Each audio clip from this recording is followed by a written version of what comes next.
Hi, I would like to introduce you to my course on 4th semester, which is CCNA2 and CCNA3, also called Advanced Networking. This first course here, you can see here behind me, is CCNA2, which is also called Routing and Switching Essentials. Here, we will start by discussing routing concepts. We will move on to static routing, look at dynamic routing, look at different types of dynamic routing protocols. Then we will move into switching, look at switch networks, switching configurations. We will look at VLANs.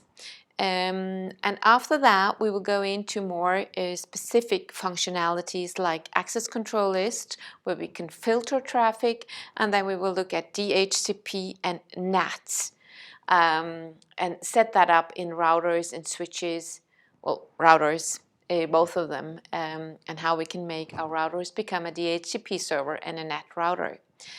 Then the last chapter, chapter 10, is about how to discover a network, how to set up and how to manage, and how to maintain the network. So 10 different chapters in CCNA2, and CCNA3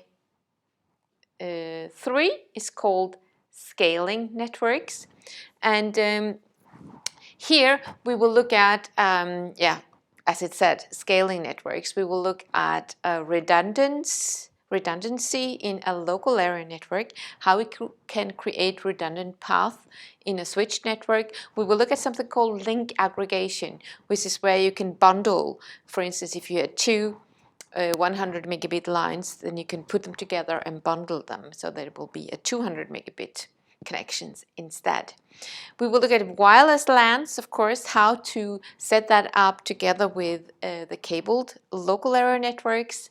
Then we will look at more in depth about two different routing protocols, which is OSPF and EIGRP. We will look at OSPF in a small scale, which is called a single area OSPF, and a larger scale where we have a multi-area OSPF. And then we will look at Cisco's routing protocol, which is called EIGRP, and the more advanced setup possibilities there as well.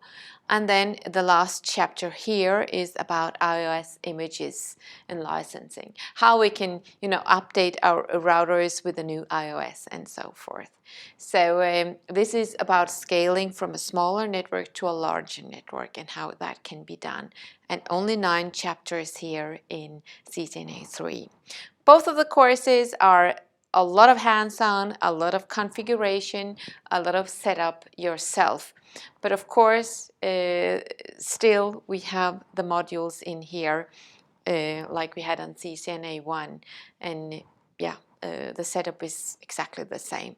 There will be a test in CCNA2 before we move on to CCNA3. And the final tests are the same as you've just experienced in CCNA1. And that's it. I hope you sign up for it. It will be so much fun. Thank you.